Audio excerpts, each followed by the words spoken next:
I mentioned the caudate lobe. When you think of caudate, you think of something caudal, but yet that's not really what this means. Caudate in Latin means tail. So the caudate lobe is like the stubby tail of a dog. Here's a little puppy here.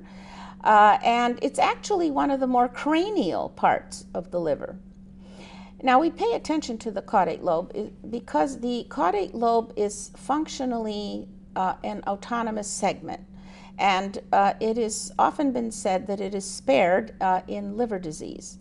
It has its own blood supply. It takes blood supply from the right and the left portal veins. And you can prove this to yourself if you carefully scan.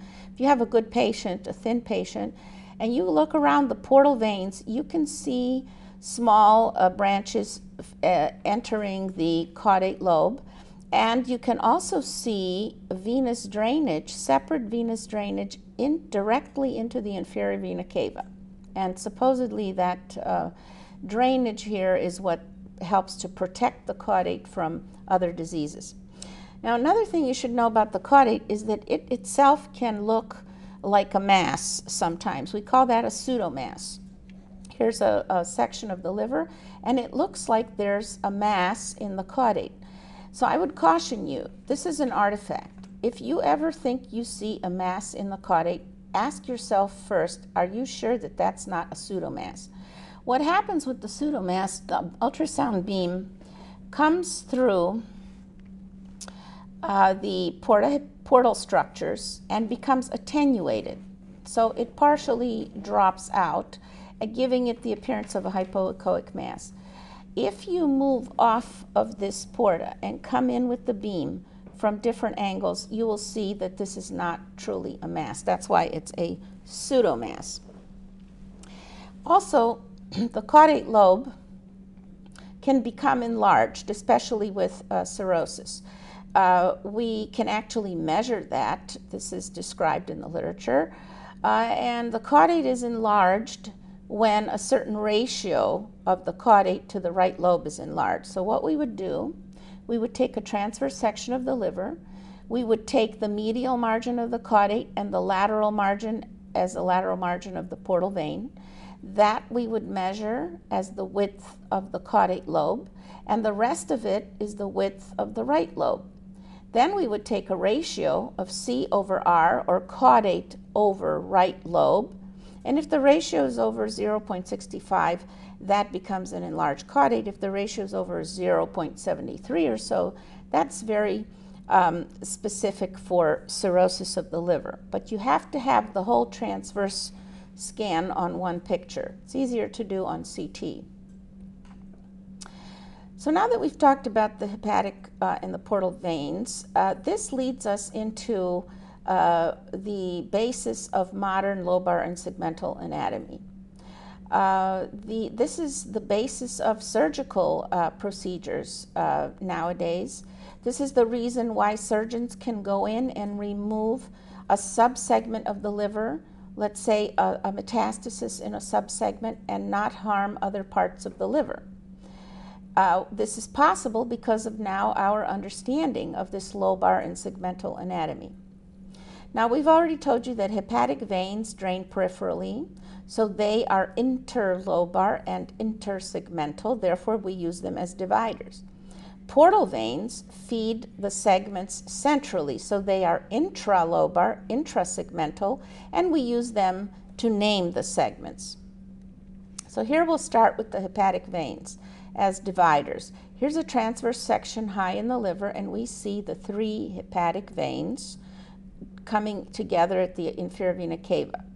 The middle hepatic vein divides the liver into right lobe and left lobe. The left hepatic vein divides the left lobe into medial and lateral segments. But this only occurs in the high parts, cranial parts of the liver. That's where the hepatic vein is. The right hepatic vein divides the right lobe into anterior and posterior sections. Okay, so now we have right and left lobes divided. Now the portal veins, they feed the segments, we name the segments and they define the segments. Okay, so here we have a portal vein with bright walls. The main portal vein just came into the liver and immediately divided into a right portal vein, which is rather short because it suddenly splits into the anterior segment and the posterior segment. Okay, so this is the division of the right portal vein. So here is the right anterior segment and here is the right posterior segment of the liver. And notice here's our right hepatic vein and here's our middle hepatic vein. This plane of separation, middle hepatic vein in line with the inferior vena cava, is our divider of the liver into right lobe and left lobe. And the right lobe is further subdivided into anterior and posterior segments. The left lobe has its own divisions. Now here, after the vein split, the main portal vein, the left portal vein has a longer course. It travels towards the left lobe and suddenly takes an abrupt anterior turn. This is the only part of the portal system that suddenly aims anteriorly. Okay, that's the umbilical segment of the left portal vein. And it sends off lateral branches and medial branches. So this would be the medial segment of the left lobe, and these are lateral segments of the left lobe. This is used as a divider. This is the only part of the portal venous system that is used as a divider. I told you hepatic veins are dividers, but this is the only part of the portal system that's used as a divider in the midsection of the liver. Okay? That's our division of middle hepatic vein dividing right and left lobes. So here we have our subdivisions on subdivisions in this case of the left lobe. I've already mentioned 3. I'd like to put them all together for you. So we have dividers of the left lobe into medial and lateral segments. High up on high sections, it's the left hepatic vein that divides the left lobe into medial and lateral segments. In the middle of the liver, it's the umbilical segment of the left portal vein, which divides the liver into medial and lateral segments. And lower down, where there are no big veins, we have the echogenic falciform ligament coming in and the umbilical fissure dividing the liver into dividing the left lobe into medial and lateral segments. So superior, mid, and inferior parts. Another point that I'd like to bring up here is about the division of the main portal vein. Precisely where the main portal vein comes in and splits, right in that line here, we can use that as another anatomic divider of the liver. If we look at the liver frontally or en face, we'll see that part of the portal vein divides the liver into superior and inferior segments. However, so that's on coronal sections. If we look transversely, we slice up the liver, and we find that division in the middle of the liver, that will divide further into anterior and posterior segments. So the same vein, it's a tubular structure, can divide things into superior and inferior as well as anterior and posterior. So it becomes useful. All of that put together helps us subdivide the liver into subsegments, which is useful, very useful for the surgeon, because if we can place a lesion in a specific segment, the surgeon can then go after that lesion and remove it without harming other vascular supplied segments of the liver. This is the basis of the Quino system, a French system that divides the liver into 8 segments. If we look at the liver from the front, this would be the left anterior lateral segment. Behind it would be the left posterior lateral segment. Way in the back is the caudate lobe. That's always segment 1 in any system of classification because it kind of stands alone, so we get it out of the way.